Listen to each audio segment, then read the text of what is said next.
artboards. Go to the file and new, then we will go to the web or mobile.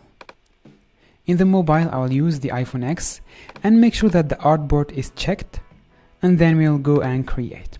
Like this we created an artboard. Now if you want to create more artboard, click on an empty area and you will have this plus button. Just click on it. It will create a similar artboard in the direction that you click. In the layer panel, the artboards are separated. Whatever you add on each artboard, it will go into its specific artboard in the layer panel. You can also create your own artboards. Just drag like this and you can create your artboard. You can also resize them like this, just like this.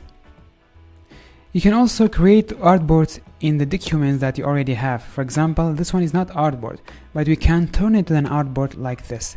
Just draw any artboard that you want and your document will automatically turn into an artboard. Let's come on Z for now.